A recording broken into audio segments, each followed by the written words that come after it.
Naam, hujambo mtazamaji, ni matumaini yangu kuwa mahali popote ulipo mzima na ubuheri wa afya, na karibu kwa mara nyingine katika channel hii ya John Lee Samuel Brand Kenya, inayohakikisha kwamba umeweza kupata taarifa za yale yote yanayojiri kote nchini na kwa kina zaidi.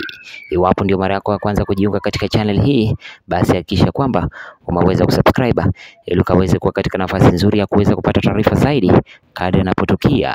Taarifa niliyokuletea hivi sasa ni kuwa kuapishwa kwa aliyekuwa naibu gavana katika kaunti ya Meru Isaac Mutuma kumefanyika siku chache tu baada ya mahakama kuu kuidhinisha kuondolewa kwa aliyekuwa gavana wa kaunti hiyo Kawira Mwangaza baada ya kupitishwa na bunge la Seneti. Sherehe ya kuapishwa kwake zimefanyika katika uwanja wa Mwendantu mjini Meru.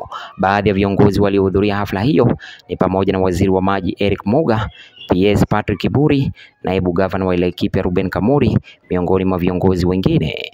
Katika hukumu iliyotolewa Ijumaa Machi tarehe 14, Jaji Bahati Mwamuye aliamua kwamba ombi la kupinga kuondolewa kwa Mwangaza halikufikia kizingiti cha kisheria cha kubatilisha uamuzi wa Seneti.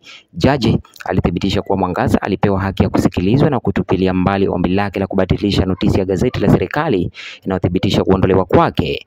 Mutuma alichaguliwa kuwa naibu gavana wa Meru katika uchaguzi wa mwaka 2022 pamoja na Mwangaza bila kudhaminiwa na chama chochote cha kisiasa.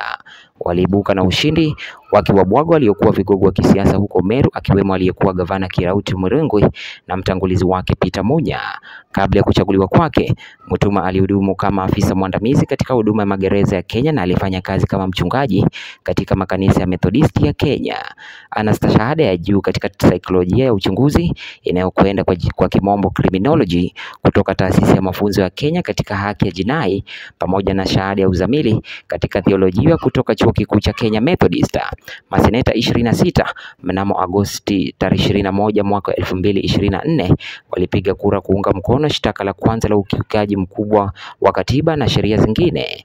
Maseneta 14 wakikosa kuwepo kwenye kikao, huku 4 wakipiga kura ya kumpendelea.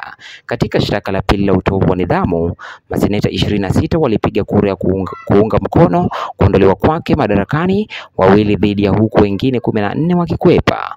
Maseneti 27 waliidhinisha mashtaka ya matumizi mabaya ya ofisi, 1 alipiga kura dhidi yake na 14 wakikosekana. Hii ni mara ya 3 kwa Mwangaza kufika katika bunge la Seneti tangu alipochaguliwa kuingia madarakani Agosti mwaka 2022. Kesi ya kwanza ya mashtaka ilisikilizwa na kuamuliwa na kamati, lakini ya pili na ya tatu ilienda kwa njia ya jumla kwenye Seneti. Asante kwa kuitazama taarifa hii, na usisahau kusubscribe, like, share pamoja na kukomenta.